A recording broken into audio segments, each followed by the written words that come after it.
क्या हिंदुस्तान की foreign policy का लक्ष्य अदानी जी को और अमीर बनाने का है?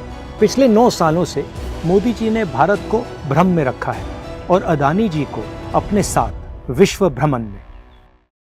मेरे प्यारे देशवासियों, मैंने संसद में सरकार से कुछ आसान से सवाल पूछे थे। सबूत के साथ मैंने हमारे देश की फॉरेन पॉलिसी या कह लीजिए अदानी जी की बिजनेस एक्सपेंशन पॉलिसी पर कुछ सवाल पूछे। सरकार ने एक भी जवाब नहीं दिया। चलिए मैं सारे सवाल फिर से दोहरा देता हूँ। उम्मीद है कि इस बार सभी देशवासियों को जवाब मिल जाएगा। कितनी विदेश यात्राओं में अदानी जी पीएम के साथ गए? कितने देशों में पीएम के ऑफिशियल टूर के बाद अदानी जी वहां गए? और कितने देशों में पीएम जाने के बाद वहां अदानी जी ने बिजनेस डील साइन की? अगस्त 2013 में क्वींसलैंड ऑस्ट्रेलिया के डिप्टी प्रीमियर के नेतृत्व में एक डेलीगेशन ने गौतम अडानी के मौजूदगी में नरेंद्र मोदी से मुलाकात की। मई 2014 में अडानी को ऑस्ट्रेलिया में $15.5 बिलियन का कोल और रेल प्रोजेक्ट मिल गया। नवंबर 2014 में गौतम अडानी प्रधानमंत्री नरेंद्र मोदी के साथ G20 समिट के लिए ऑस्ट्रेलिया गए। इस ट्रिप में गौतम अडानी और SBI चेयरमैन अरुंधति भट्टाचार्य ने SBI की ओर से अडानी को कार्माइकल माइन अक्वायर करने के लिए $1 बिलियन के लोन के लिए एक MOU पर साइन किए। अब सवाल ये उठता है कि इन बैंकों में रखे हुए पैसे जो आपके पैसे हैं, उनको खतरे में कौन डाल रहा है? उन बैंकों पर कौन ये प्रेशर बना रहा है? जून 2015 में प्रधानमंत्री मोदी अपने पहले बांग्लादेश दौरे पर गए।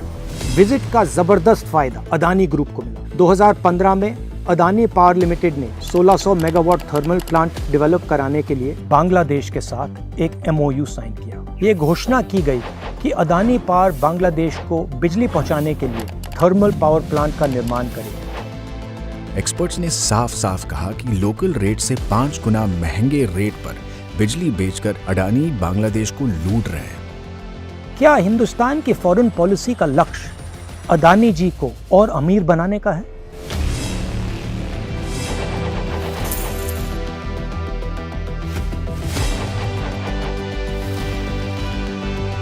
On November 24th, the President summoned me after a meeting and said India's Prime Minister Modi is pressurizing him to hand over the project to the Adani Group. Public hearing शुक्रवार को हुई। संसद में इलेक्ट्रिसिटी एक्ट 1989 में संशोधन पास करने के ठीक एक दिन बाद इस संशोधन के जरिए कॉम्पिटिटिव बिडिंग का नियम ही खत्म कर दिया गया। मुख्य विपक्ष का दावा है कि संशोधन सिर्फ इसीलिए किया गया ताकि अडानी की अवैध डील वैध घोषित हो जाए। और फिर वही हुआ जो हर बार होता है, श्रीलंका के इस ऑफिसर को इस्तीफा देना पड़ा। क्या ये बात सही है कि पीएमओ ने अदानी ग्रुप के फायदे के लिए पड़ोसी देशों को कॉन्ट्रैक्ट देने के लिए मजबूर किया? मार्च 2016 में अडानी ने अनमैन्ड एयरक्राफ्ट सिस्टम्स की फील्ड में इजरायल की कंपनी एल्बिट आई स्टार और एक भारतीय company alpha design technologies private limited के साथ स्टेटमेंट ऑफ इंटेंट करार किया। इस करार का ऐसा जादू चला कि एल्बिट सिस्टम्स को भारत के रक्षा मंत्रालय ने Mi-17 हेलीकॉप्टरों को मेंटेन और अपग्रेड करने के लिए $110 मिलियन का ठेका दे डाला। 2017 में पीएम मोदी इजरायल गए। डिफेंस प्रोडक्ट्स में जॉइंट डेवलपमेंट एंड कोऑपरेशन की घोषणा की और इसके अगले ही साल अदानी ग्रुप को अल्फा डिजाइन टेक्नोलॉजी लिमिटेड में 26% हिस्सेदारी मिल गई। भारत में HAL और भारत डायनामिक्स जैसी कंपनियां कटिंग एज ड्रोन बनाती हैं, मगर इसके बावजूद अदानी ग्रुप को ही ड्रोन डेवलपमेंट और मैन्युफैक्चरिंग के लिए कॉन्ट्रैक्ट्स क्यों दिए गए? सवाल अब भी वही है, क्या ये भारत की फॉरेन पॉलिसी है या अडानी के बिजनेस को दुनिया भर में बढ़ाने की पॉलिसी है?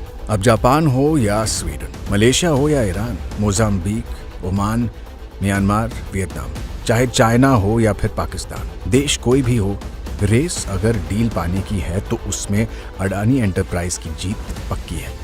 पिछले 9 सालों से मोदी जी ने भारत को भ्रम में रखा है और अदानी जी को अपने साथ विश्व भ्रमण में।